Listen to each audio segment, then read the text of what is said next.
Hello friends, రేపటి complete episode ఇప్పుడు ఈ వీడియోలో చూడండి. శరణ్య, నీకొక విషయం చెప్పాలి.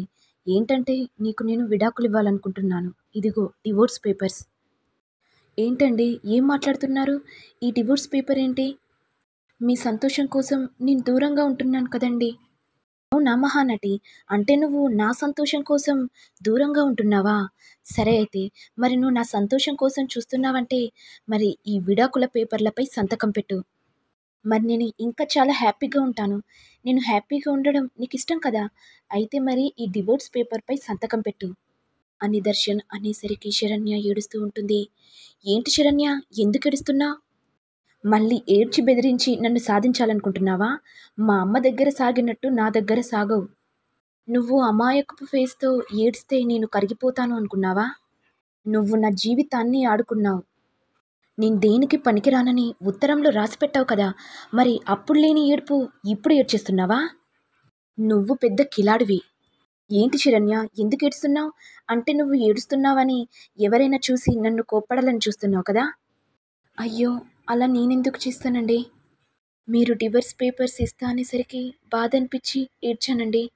అవునా మహాతల్లి, ముందు నీ ఏడుపు ఆపు. నీ ఏడుపు చూస్తుంటే నేను భరించలేకపోతున్నా. శరణ్య, మా అమ్మ వస్తుంది, నీ ఏడుపు బంద్ చేయి. నీకు నేను విడాకులు ఇస్తున్నట్టు మా అమ్మకు చెప్పకు, అర్థమైందా? ఇక ఆనందభైరవి రాగానే, ఏంటి నాన్న, శరణ్యతో ఏం మాట్లాడుతున్నావు? ఏం లేదమ్మా, అయినా నేను తనతో నేనెందుకు మాట్లాడతాను? అసలుకే నేను దేనికి పనికిరాను కదమ్మా. అయినా నీకు నీ కొడుకు కన్నా ఈ శరణ్య ముఖ్యం కదమ్మా. నాన్న, దర్శన్ చూసేవన్నీ నిజాలు కాదు. దయచేసి నా మాట విను. శరణ్య అలాంటిది కాదు నాన్న. అమ్మా, ఇంకోసారి ఈవిడ మాట ఎత్తకు. నా ఇంట్లో వాళ్ళందరూ నమ్మినా నువ్వెందుకు నమ్మలేకపోతున్నావమ్మా? అప్పుడు ఆనంద మనసులో, ఇదంతా ఆ అనన్య కుట్ర పన్నింది. ఈ అనన్య వల్ల నా కొడుకును కించపరిచి తల దించుకునేలా చేసి శరణ్యను దూరం పెట్టాలనుకుంది. ఆ అనన్య సంగతి తప్పకుండా చూస్తాను అని ఆనంద భైరవి మనసులో అనుకుంటుంటే, ఏంటమ్మా, ఏం ఆలోచిస్తున్నావు? నాన్న, దర్శన్ ఏ విషయమైనా సరే బాగా ఆలోచించి ముందడుగు వెయ్యాలి. ముందు వెనక ఆలోచించకుండా ఆ లెటర్ని శరణ్య రాసిందని నువ్వెలా నమ్ముతున్నావు? ఒక్కసారి ఆలోచించు దర్శన్, నీకే అర్థమవుతుంది. శరణ్య ప్రవర్తన ఏంటో నువ్వు చూసావు కదా! అప్పుడు దర్శన్ మనసులో, నీకేం తెలుసమ్మా శరణ్య గురించి? శరణ్య నన్ను మందు పెట్టి చంపాలనుకుంది. కానీ నీకు ఆ విషయాన్ని చెప్పలేకపోయాను. ఎందుకంటే నీకు మెచ్చిన కోడల్ని నువ్వు తెచ్చుకున్నావు కాబట్టి. కానీ ఇదేమో నన్ను ప్రతిరోజు టార్చర్ చేస్తుంది. ఇప్పుడు నా లైఫ్లోకి సమీర రాబోతుంది. ఎలాగైనా సరే శరణ్యకి డివోర్స్ ఇచ్చి సమీరాని పెళ్లి చేసుకుంటాను. ఇన్ని రోజులు మా అమ్మ మాట విని సమీరాని దూరం చేసుకున్నాను. ఇక ఎన్నటికీ అలా జరగదు. ఎలాగైనా సరే అమ్మకు చెప్పకుండా ఇక నేను సమీరాను గుళ్ళో పెళ్లి చేసుకుంటాను అని దర్శన్ మనసులో అనుకుంటుంటే, సరే దర్శన్, ఇక నువ్వు ఇంటికి వెళ్ళేసేయ్. నేను శరణ్యతో మాట్లాడే పనుంది. అలాగేనమ్మా. శరణ్య, ఒకసారి నా మాట విను. దర్శన్ అంటే నీకు ఇష్టమేనా? ఇష్టమే అత్తయ్య. ఆయనకు నచ్చినట్టుగా ఉండడమే నాకు ఇష్టం. తన మాట మీద నిలబడాలని ఇలా ఉన్నానత్తయ్య. మరి దర్శన్ మీద అంత ఇష్టం పెట్టుకున్నావు, మరి ఎందుకు దూరంగా ఉంటున్నావు? ఇంటికి వెళ్దాం రా శరణ్య. అత్తయ్య, ఈ మాట కాకుండా ఇంకేదైనా మాట్లాడండి, కానీ నేను మాత్రం ఇంటికి రానత్తయ్య. అప్పుడు శరణ్య మనసులో, అత్తయ్య నన్ను క్షమించండి. ఒకవేళ గనుక నేను ఇంటికి వస్తే ఆయన నన్ను ద్వేషిస్తూ ప్రతిరోజు కుమిలిపోతాడు.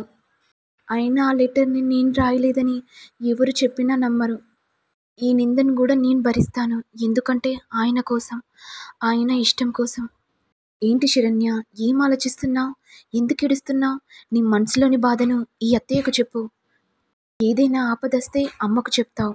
మరి ఈ అత్తయ్య అమ్మ లాంటిది కదా శరణ్య. ఈ అమ్మకు చెప్పు, బాధను తీరుస్తుంది అని అనేసరికి శరణ్య ఆనంద భైరవి మీద పడి ఏడుస్తుంది. ఏమైంది శరణ్య, ఎందుకు ఏడుస్తున్నావు? ఏం లేదు అత్తయ్య, మంచి అత్తయ్య దొరికినందుకు చాలా సంతోషంగా ఉంది. నేను తప్పు చేయలేదని మీరు గట్టిగా నమ్ముతున్నారు. అమ్మలాగే తప్పు చేస్తే దండిస్తున్నారు. ఇంత మంచి మనసున్న అత్తయ్య దొరకడం నా అదృష్టం అత్తయ్య. శరణ్య, ఎందుకు ఏడుస్తున్నావు? నేనున్నంత వరకు ఎవరు నీకు ఏ కీడు చేయలేరు. ఇలా మాట్లాడుకుంటుంటే ఇదంతా అనన్య విని, అసలు వీళ్ళిద్దరూ ఏం మాట్లాడుకుంటున్నారు? కొంప తీసి సమీర గురించి మాట్లాడుకుంటున్నారా? సమీర బ్రతికుందని ఈ ఆనంద భైరవికి తెలిసిందంటే నా కొంప కొల్లరైపోతుంది. ఇప్పుడే వెళ్ళాలి. ఏం మాట్లాడుకుంటున్నారు? శరణ్య, ఏమైంది శరణ్య? ఎందుకు ఏడుస్తున్నావు? మరిది గారు ఏమైనా అన్నారా? ఏమనలేదక్క. నిజం చెప్పు శరణ్య. మరి ఏమనంది? ఎందుకు ఏడుస్తున్నావు? ఇక ఆనంద భైరవి కోపంతో, ఏం లేదని చెప్పినా కూడా పదే పదే ఎందుకు అడుగుతున్నావు అనన్య? అంటే అది అత్తయ్య, మా చెల్లి ఏ విషయమైనా సరే మనసులో దాచుకుంటుంది. ఏ విషయాన్ని బయటికి చెప్పదు. పాపం మా చెల్లిని చూస్తుంటే చాలా బాధగా అనిపిస్తుంది.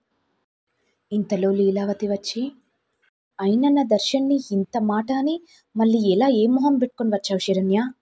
నా దర్శన్ నీ కంటికి ఎలా కనబడుతున్నాడు? దర్శన్ మనసును విరిచేసి మళ్ళీ గుడికి వచ్చి దర్శన్తో పాటు సీతారాముల కళ్యాణం వేడుకలో ఉంటావా? అసలు నువ్వు మనిషివేనా?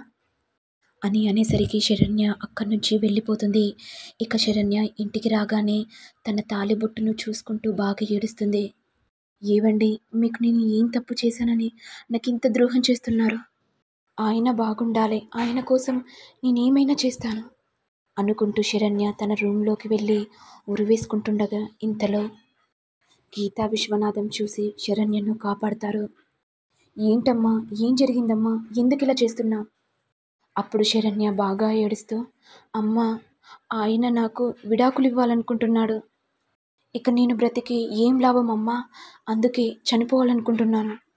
అప్పుడు గీత కోపంతో, ఇక మనం మౌనంగా ఉంటున్నామని అల్లుడు విడాకులు ఇవ్వాలనుకుంటున్నాడా?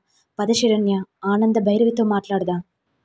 తాడో పేడో ఇప్పుడు తీర్చుకోవాలి, లేకపోతే నీ జీవితం నాశనమైపోతుంది అని అంటుంటే శరణ్య మౌనంగా ఉండిపోతుంది. మరి నెక్స్ట్ ఎపిసోడ్లో ఏం జరుగుతుంది? దర్శన్ సమీరాన్ని పెళ్లి చేసుకొని ఇంటికి వస్తాడా అనేది నెక్స్ట్ ఎపిసోడ్లో చూడాలి. మరి మీకు వీడియో కనుక నచ్చినట్లయితే లైక్ చేయండి, షేర్ చేయండి, సబ్స్క్రైబ్ చేయండి. Thank you all.